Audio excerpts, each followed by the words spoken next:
Legendary Visions got a very special episode for you today. I got a Philly native, West Philadelphia. He wasn't born and raised there, but he'll claim it there. We'll take you to hometown of Will Smith. I know it's a lot of notable people, and I'm just gonna leave it to him and Kev though, and then you'll be the third making the trio. Teddy Pendergrass, the Rose, Jill Scott. Come on, yeah, man. you know, Philly's deep. Home of the Philly cheesesteak originally. Absolutely. You know, absolutely. Graduate of DHU. The real HU. The real HU. Hampton University. For all the Howard haters out there, you know what I'm saying? No, That's I'm just kidding. It's all love. Yeah, we HBCU love. Yes, for sure. HBCU love. I don't want to forget this. You say you make America's mornings a little bit sweeter every day as well, too, right? That's right. That's right. Merchant by trade. That's right. Grew up in finance. Yeah, that's right. Very interesting. Did I leave anything out? No, man. I think you covered the big ones. So yeah, thanks for having me on the show. It's a pleasure. I appreciate you for being on. So I'm gonna start off just talking about HU. Okay. So take me back to 17, 18-year-old Brandon. First day on campus. Yeah. How did you come to decide you was even going there? Because you were a Philly kid going to Virginia. Yeah. Just kind of walk me through that process. So coming out of high school for me, you know, I knew I was looking at some sort of a finance type program, but I toured a lot of schools up in the Northeast. Parents took me down the Mid-Atlantic and down south, and Hampton's campus really stood out. They offered me a scholarship based on my standardized testing scores. I had high SAT scores. So, you know, I wanted to get far enough from home too. You know what I mean? I didn't want to be right in my backyard. So Hampton was my choice, and it was probably the best choice that I ever made. The first day on campus, I think, man, it was just kind of like an amazement, like you're on your own. You know, you're in high school, you're kind of doing your thing, and then you're dropped off, and it's like you have a schedule, you know where you need to be, and you just you're doing it. And to do that on a campus with just so many black people from so many different walks of life, you know, I think there was even a culture shock for me coming from the Philly area to an HBCU, because like you're just only exposed to the black people you know, but there's like a whole world of like blackness out there, and it's like right there in front of you. So it was a great experience. I really took to it. I got a good group of friends early on in my college years, and continue to stay really close friends with them today. So it was a great experience for me. Okay, so if there's any kids out there currently looking at going to college and maybe considering Hampton, well, can you share a highlight or what you'll tell them as you're looking? I would say, that's a good question. I would say, you know, don't feel obligated to go to an HBCU. Like, I have a deep passion and love for my HBCU, and I know other people that have gone to HBCUs feel the same way. You're no less of go get educated. You know what I mean? Just go to college, you know, continue the pursuit of education more than anything, and figure out what works best for you. But I would encourage any black student to at least visit a campus or two or three, because they're so dynamic. You just feel something different there that can't be replicated at other institutions. But go get the education. But yeah, you should definitely go check out HBCU. Hampton by far is the creme. Yeah, I heard Hampton all right, but there are a lot of great schools. But if you really want to get a good experience, you definitely got to come down south. Come to Jackson State University. I love Jackson State. I've heard good things. You know, great things. We just won the SWAC Council. We just won a Natty as well. The Son of Boom of the South, one of the best bands in the land. I'm gonna say the best band. Let's not even hesitate. The best band in the land. Okay. Just come on down to Jackson State. You'll have a real good time. Get you a great education. Nothing beats the home by the sea. They call it that for a reason. I had the privilege of seeing. Hey, check this out. So I had Barack Obama speak at my commencement ceremony when I graduated, which was like a timeless memory only at Hampton. Okay. So, you know. No, Michelle didn't speak at man, but you know, previous classes before man, Michelle came down and spoke. So I guess, you know, y'all got the husband, got the wife. You know, I think Michelle was the favorite of Obama anyway, so we'll leave it there. But actually, it's perfect. I think you met your wife in college, didn't you? I did. Okay, so college sweethearts, y'all grew up together. Y'all been married for quite some time now. Tell me kind of like, was just like a random, we got some kind of class where you just kind of go down campus, straight down the middle. Was kind of just like, oh, I seen her in the cafeteria, or you had classes with her.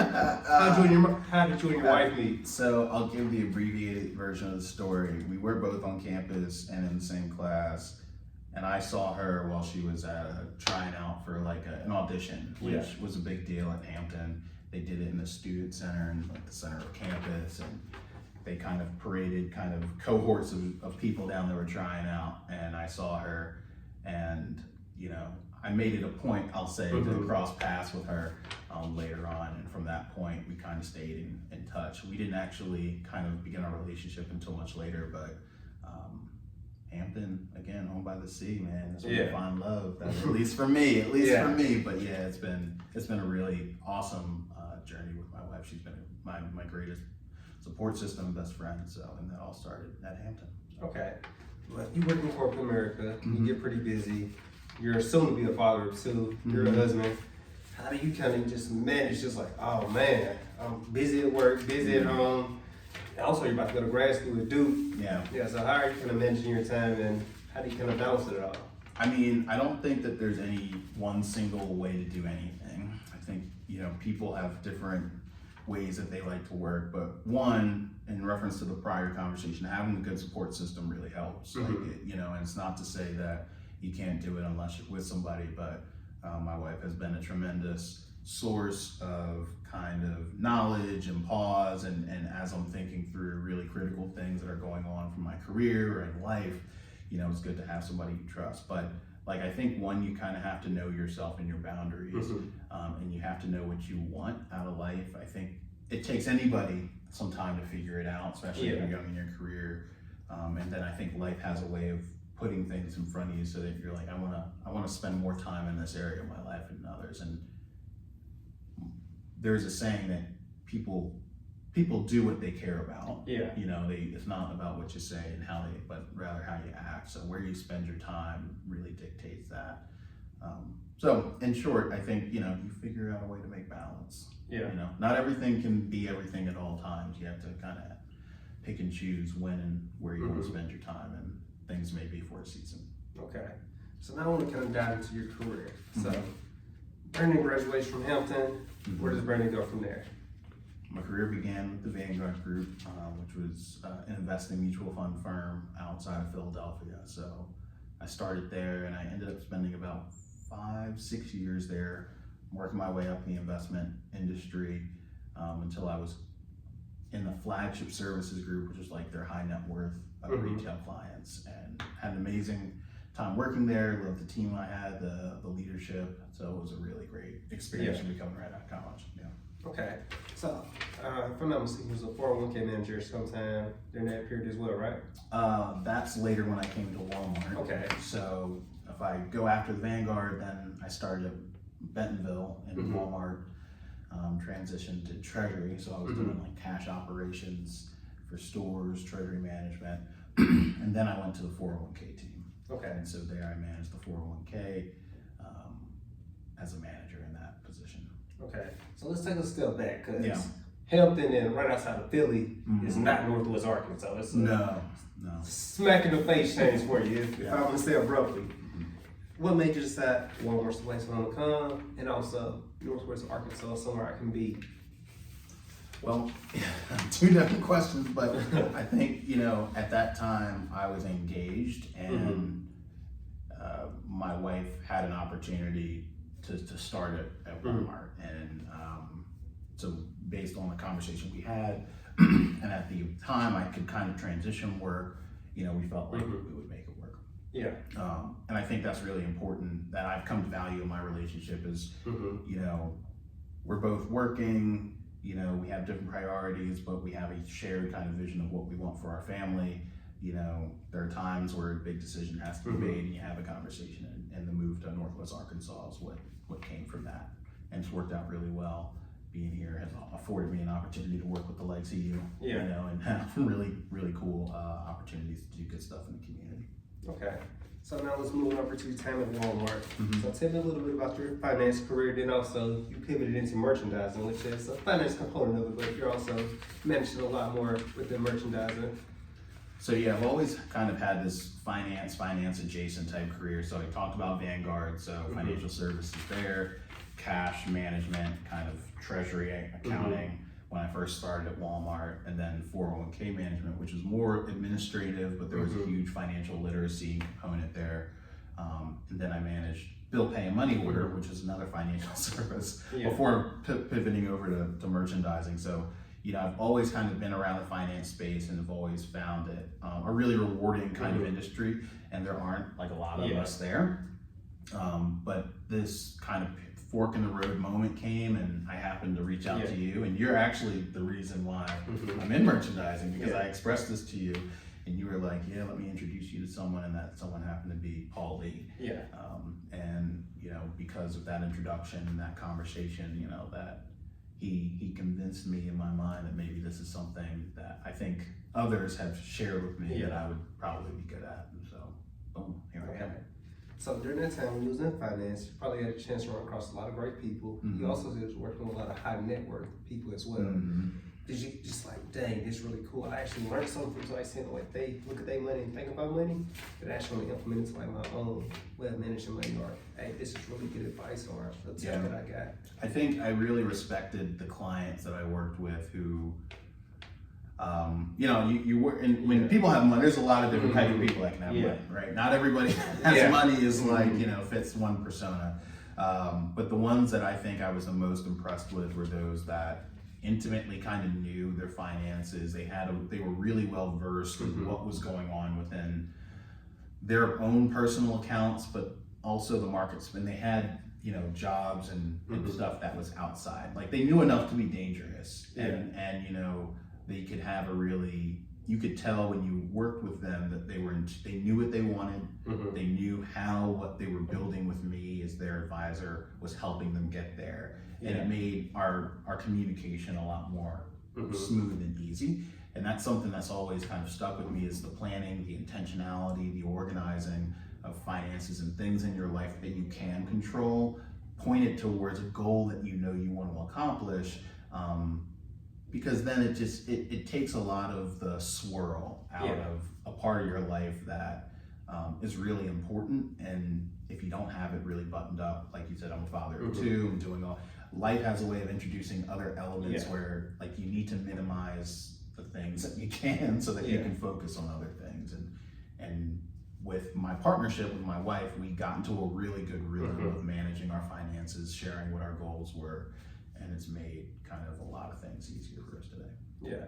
I'm just about to go to throw a scenario out. This is from my personal experience, and probably a lot of other single guys' personal experience.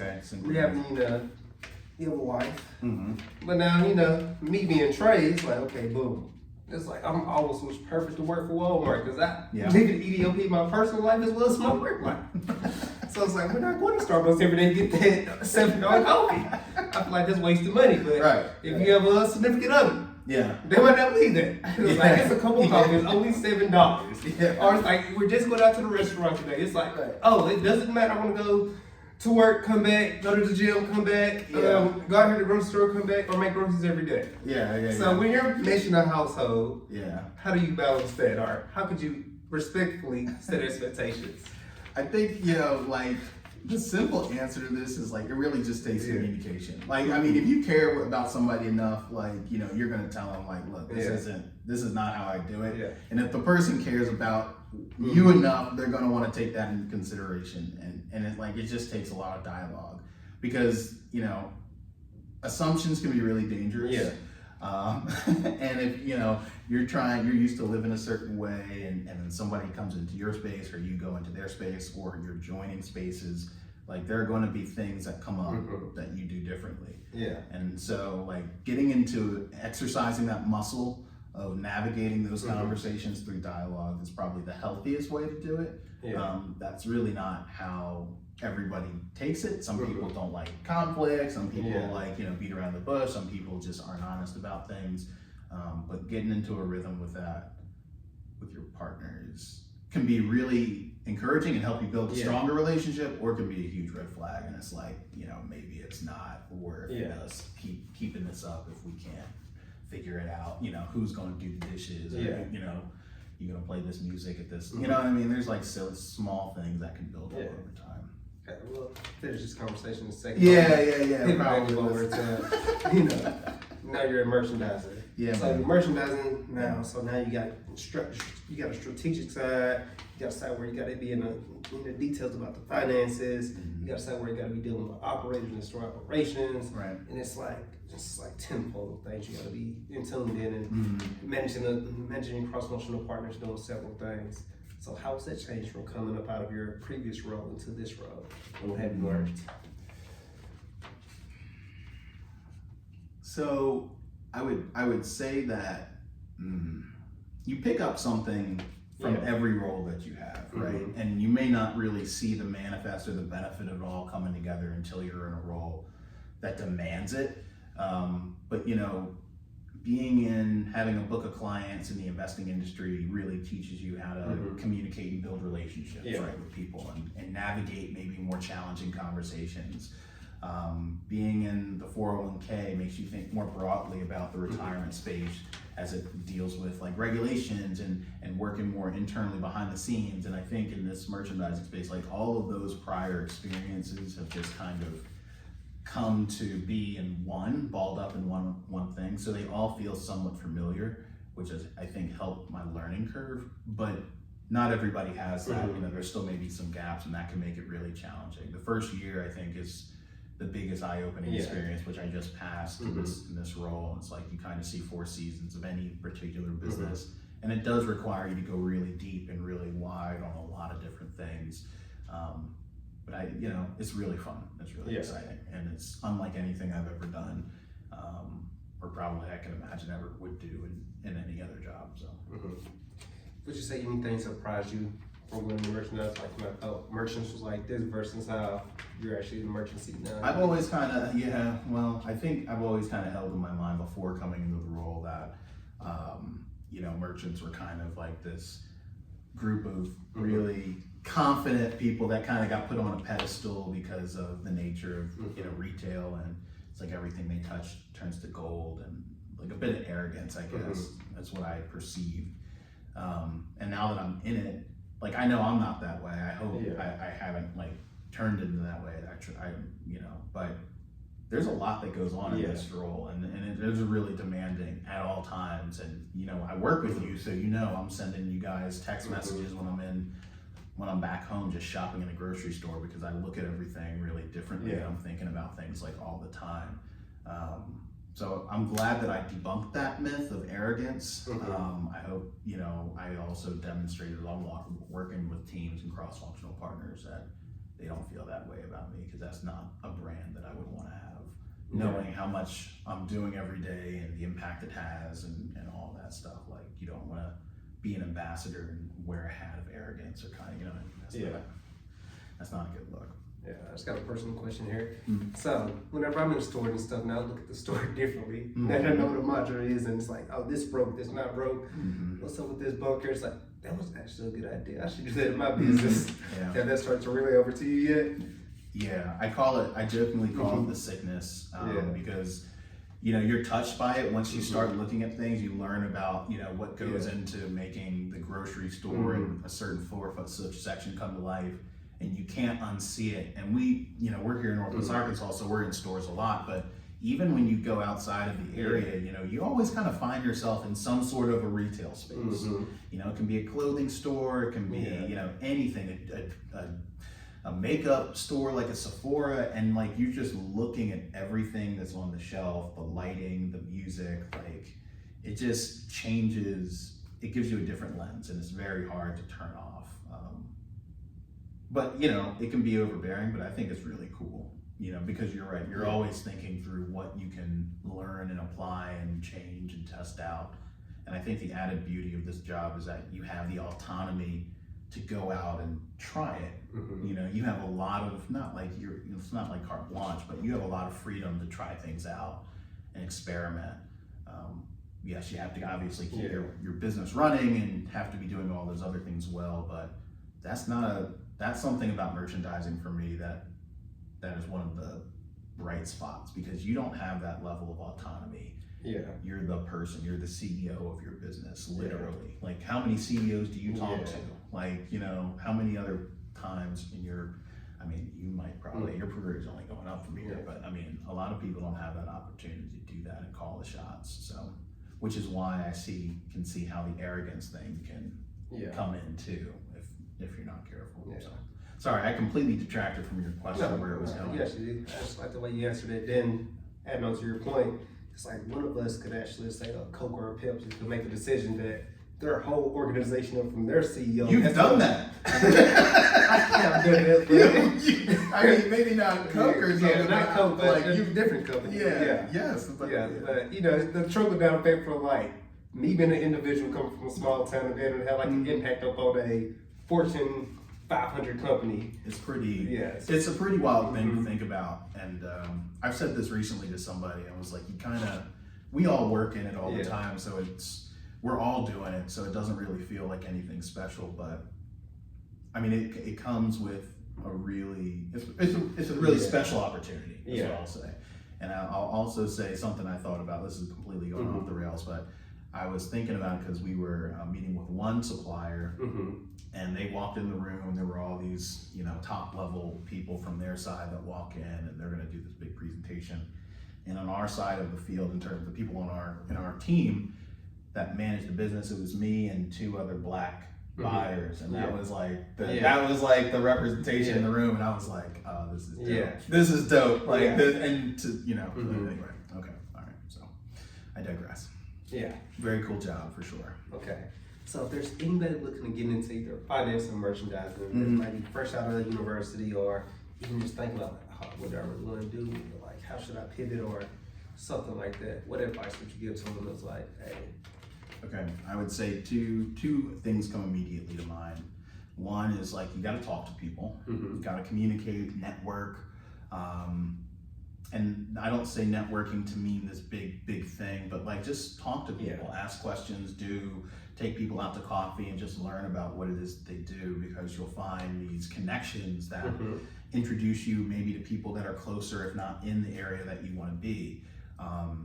And people naturally have a propensity to want to bring people along that they know and can trust, and more importantly, they like. So it goes a long way to build those connections, however you choose to do it. Finance, or did you say? Yeah, finance or merchandising. So I said connections. Shoot, I went too far left on that one explanation. Now I forgot the other one. Any core skills or concepts you would tell them to work on? Yes, communication, for sure. I think both merchandising and finance. Like finance, there's a lot more quantitative, hard skills that you need to really master in order to kind of move up in that space. But what I think sometimes lacks in finance is a focus on communication, how you actually articulate what you're doing. Because in a finance capacity, in like a company like the one we work in, you don't really call the shots. You're taking information, you're consuming it, you're analyzing and communicating out to help inform or influence a decision.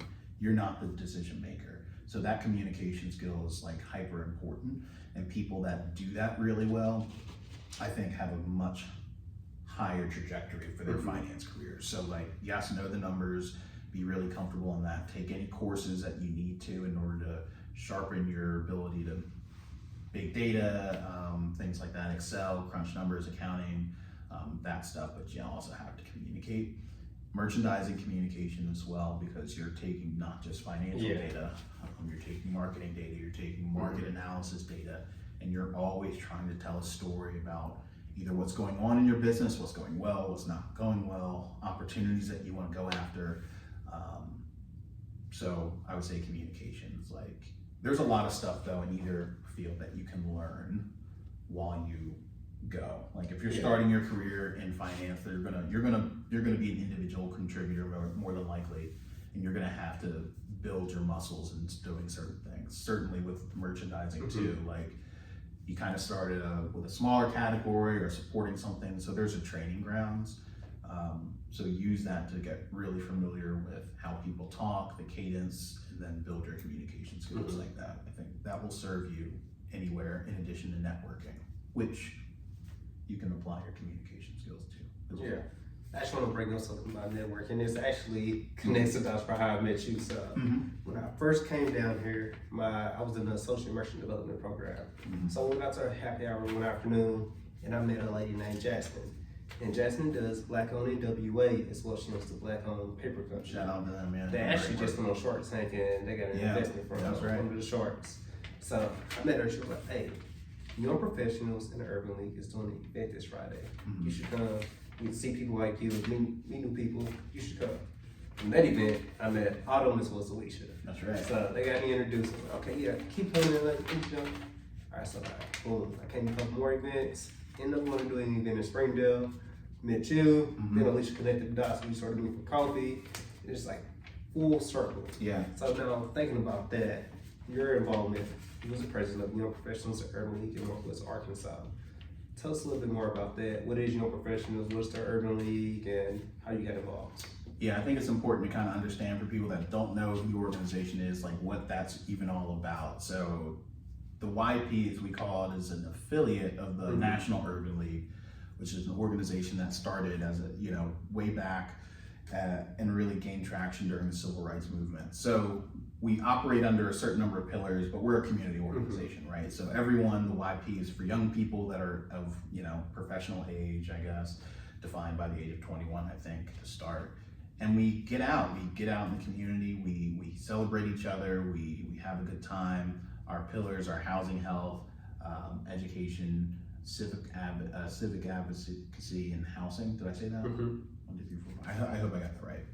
Might have to edit that part. Yeah. But essentially, we find projects with people that are like-minded, and it really is an organization to kind of tap into and build community. So it's an organization that I had the privilege of joining a couple of years ago. I've had a number of different leadership positions, and it's offered for me, being in Northwest Arkansas, and coming from a larger metropolitan area, a place to kind of connect and meet people.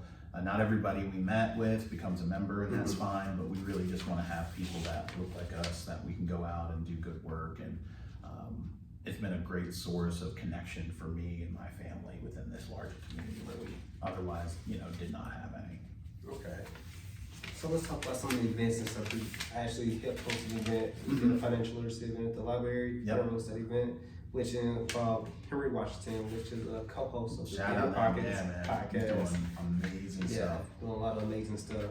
So during your time here, what are some of your favorite events that the Urban League has hosted? That's a really tough one. So by far the top event would be something we did a couple of years ago, kind of in the wake of the pandemic, called the Community Harvest. It was a huge event that we put together at Brightwater Culinary Institute in partnership with a number of community and corporate partners. And we kind of did this whole one-day workshop focused on food insecurity. And the purpose was really to bring private, public, academic organizations in one room to kind of figure out, like, what do we need to do differently to address this problem that our organization as an Urban League YP had voted on and agreed we wanted to focus. So we were like really excited about this. We had funders from some corporate partners, and we walked away with an idea from a Shark Tank competition that was actually deployed with some partner organizations, a micro farm project that we're actually still working on and we're about to break ground on. So that by far has to be the top event. I would say number 2 would be a lot of our social events, because like you said, they do allow us to introduce ourselves to the community in a different way, and build that community, build that awareness, which is really important in this area when people are kind of coming in from all over. Having kind of like a hub of people that you can kind of kick it with is really good and important. And then the third, I would probably say, I might say national conference. Yeah. It's not like a YP specific event, but all of our chapters participate every year along with our national affiliates. I went to one in Indianapolis a few years back, and that was just amazing to see what the organization is doing on a larger national scale, because we're doing a lot here locally, but to see it happening on a national scale, what other chapters are doing, was really cool. So. Yeah. Okay. So I'm gonna stay up in the networking front. Okay. So I'm gonna pose this question out. So shout out to Wally Crew. Y'all are beyond fan favorites of the Wally Crew. It's like, if they don't know you, they definitely know your wife, and most of everybody know y'all together. Okay, good. Yeah, that's good. So, I bet you like once, but I was hearing like other people's like, Kareem, and Brandon. It's like, who's this Brandon guy that I keep hearing about? And then, you know, this person, yeah, so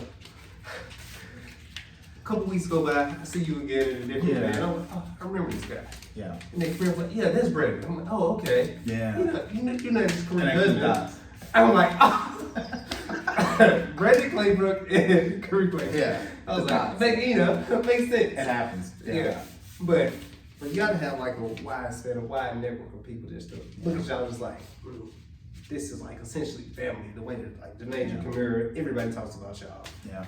How did y'all build the relationships amongst like people that's fresh out of college to like people that's well and deep into their career? That y'all met and That's working on the journey with That's a y'all. really good question. If we don't actively think about like the network of people that we know that way, but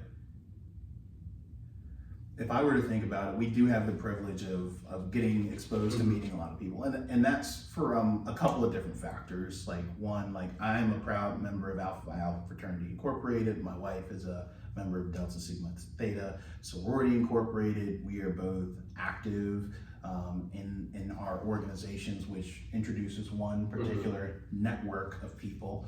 Obviously, we're both at Walmart, but we both have different roles and we work within different areas. My wife has had the privilege of working in a lot of different areas within the company, so you're kind of building pockets or bubbles.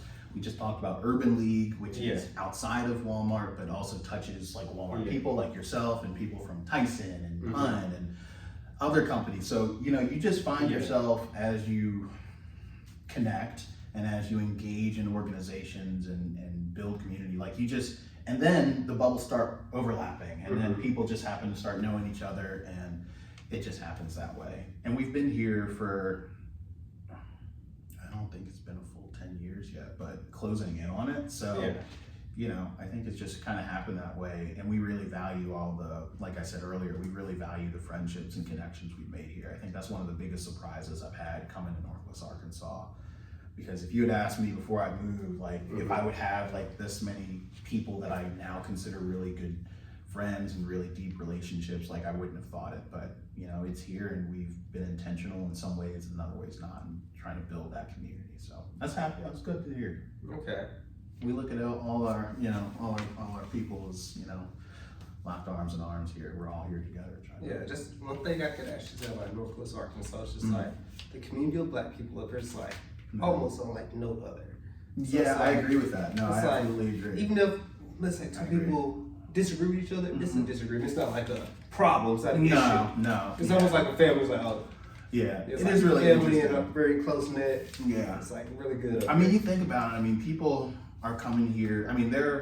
I don't know the ratio within the Black community of like native Arkansans versus people that transplanted here. I'd be interested to know what that's looked like, but for a lot of people, at least that I engage with that are not native Arkansans, like we're here for work, we came here for school, we can, we're bringing family, we're building family. Like people are just in a different stage of their life here, whether you're new in your career or later. And it's like, there are so few of us. We can't really afford to, people are stretched thin anyway between work and family. It's like, ain't nobody got time for like no foolishness and like, there are some big things that need to be accomplished and that we as a community need to be rallying against and for. I think people just have a different mentality about it. We're definitely, I don't think like any community is like perfect by any stretch, but it is really unique. I don't think you find this anywhere else, because even in fast growing areas, they don't have the dynamic of Northwest Arkansas, the influence of like such a large family, wealthy family that's so focused on the development of this area. So it is really unique. And I agree with you. You don't find this type of stuff that you may find other places here for sure. Yeah. And then just walking around here, you will just never notice there's tons of Black people here. It's like, I actually randomly found out about For the Culture. So, oh, did you really? So it was like, and I don't even remember how I found it. I think maybe somebody sent me a link no, it was because they were doing events first. Yeah, right? they were doing events. There's a really interesting, this is another thing about this area that's really unique. I've never been in an area that's leveraged GroupMe so deeply to communicate within the community either. I mean, I'm really grateful for it, and I can't even remember who runs the pages now, but like shout out to them, because I think it was probably something posted there, or somebody had seen something posted there and told me about the For the Culture event, and that's how I first got introduced. Yeah, but essentially, I was supposed to people was like, oh, let's go to Dave and Buster's. But it was packed. I couldn't get a park, so I parked far back. And I'm walking by, and I see a group of us, like a large group of us. And this, I'm like, I'm 2 months in. This is where we meet. Like, did I miss the memo? Are we going to meet?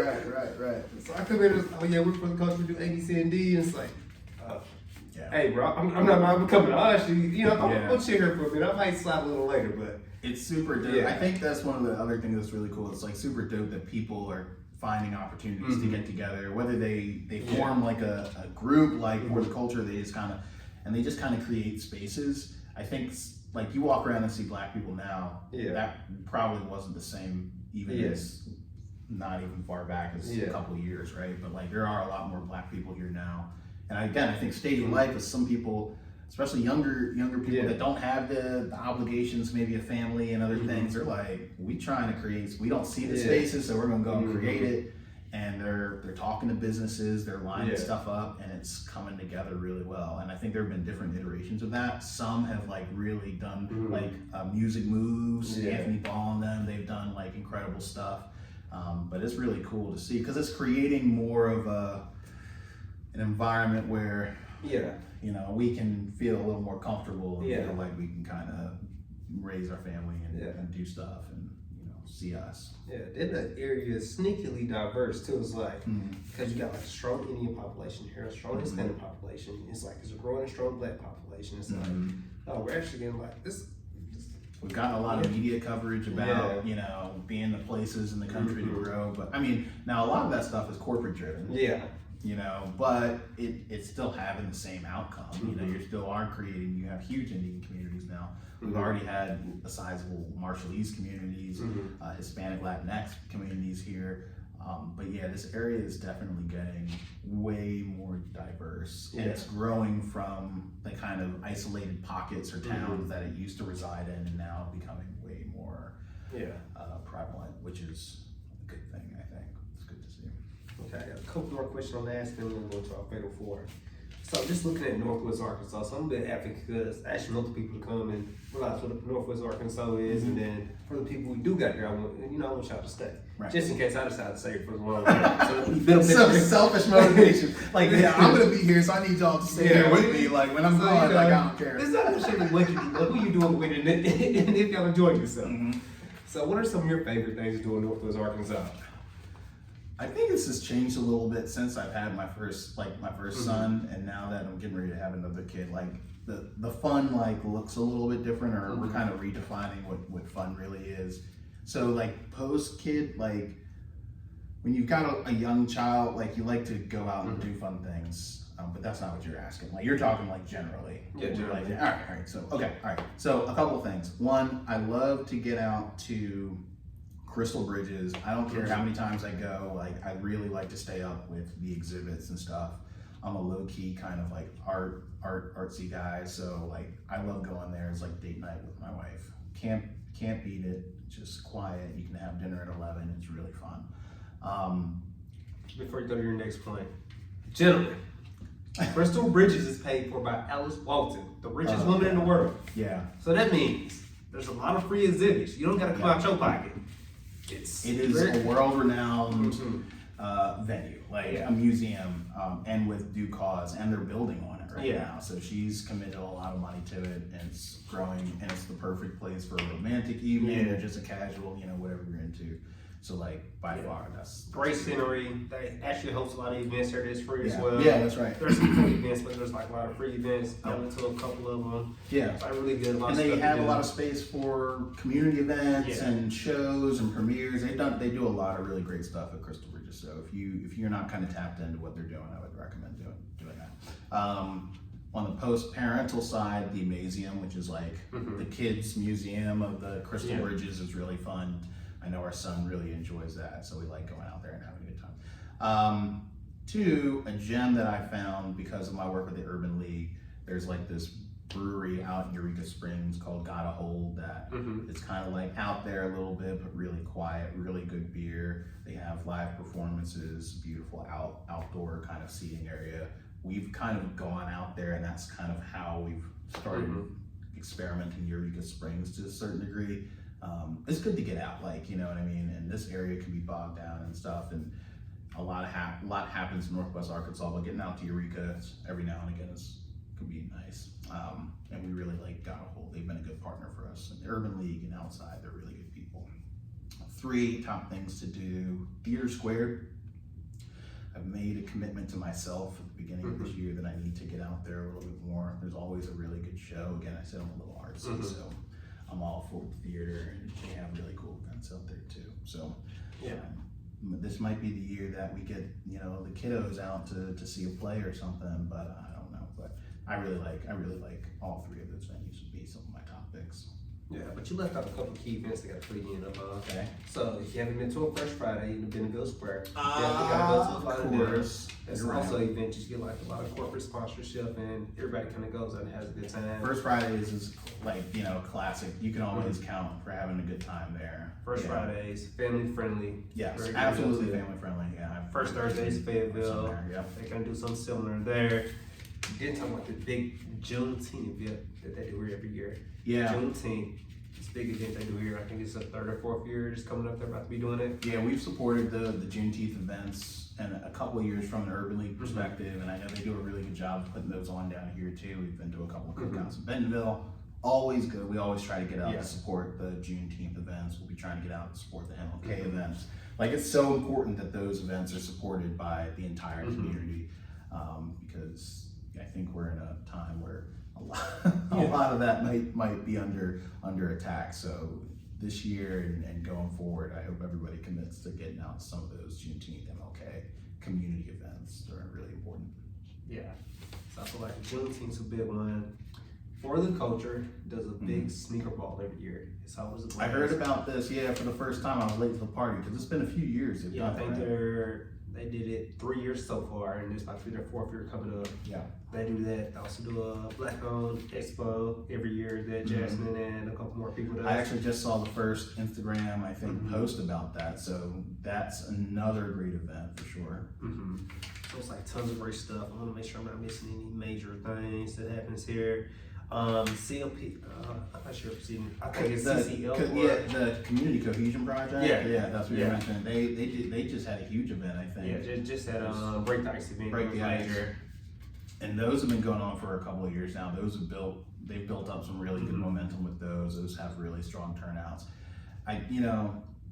I've been head down in the sand, like with the anticipation of another kiddo coming, but there are a lot of, especially as we get ready to get out of the winter and into the spring, a lot of really great opportunities for people to get out, get connected, get reconnected. You know what I mean? Hey, don't sleep on the amp. The amp actually having some heat coming through, so the amp. Oh, the amp. Oh, yeah. They had 21 come there. They had several different. Their show lineup has really improved over the past couple of years. Yeah.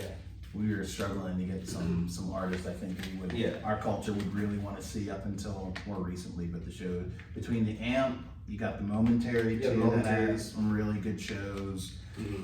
There's a couple of different Music Moves is, they have that depot that they've got a ton of live music and stuff. There's like stuff going on around. You don't have to look too far. I would say like Group B is a great resource.